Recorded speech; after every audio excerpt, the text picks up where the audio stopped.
বোনের রক্ত, এই আমার মেয়ের রক্ত, এই বাংলার মেয়ের রক্ত, এই বিচার চাই, বিচার চাই, এই বিচার চাই, এই বিচার চাই, বিচার চাই। আরজিকর কাণ্ডের প্রতিবাদে রাতের বিষ্ণুপুরে মশাল মিছিল।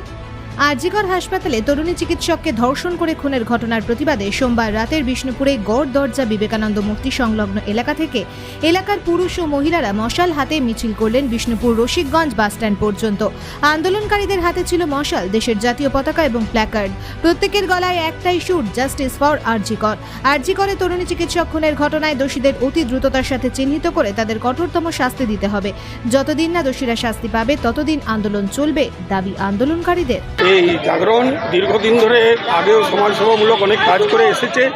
এই কোভিড যখন হয়েছিল আমরা 3.5 মাস ধরে প্রতিদিন 600-700 বাড়িতে তৈরি করা খাবার পরিবেশন করেছিলাম, সেখানেও সাহায্য করেছিলাম।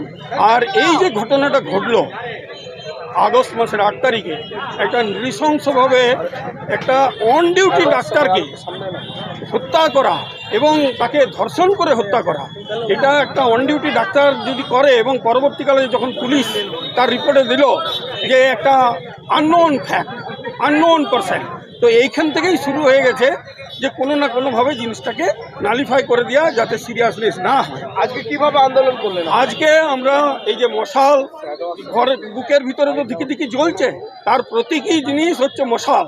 আমাদের বুকের ভিতরে অহরহ না জ্বললেও জ্বলে যাচ্ছে, শুধু সেই মেয়েটার জন্য নয়, এই ব্যবস্থাটার জন্য। এই জন্য আমরা বললাম সন্ধ্যাবেলায় এই বুকের জ্বালা সঙ্গে মশালের যে সম্পর্ক, সেই সম্পর্ক দিয়ে আমরা একটা এমনি পথসঞ্চালনা করব এবং এখানে এসে উপস্থিত হব। কোথা থেকে কোথা পর্যন্ত? আমরা এলাম যে আমাদের বিবেকানন্দের স্ট্যাচু আছে পাথর দরজার কাছে, সেখান থেকে এই বাস স্ট্যান্ড পর্যন্ত, আর রবীন্দ্রনাথ স্ট্যাচু হয়েই আমরা এলাম। আগামী দিনে কি এই আন্দোলন? আগামী দিনে যদি ঠিকমতো বিচার ব্যবস্থা স্লো হয়ে যায় বা প্রমাণের অভাবে যে বদমাইশগুলো যদি ছাড়া পেয়ে যায়, আবার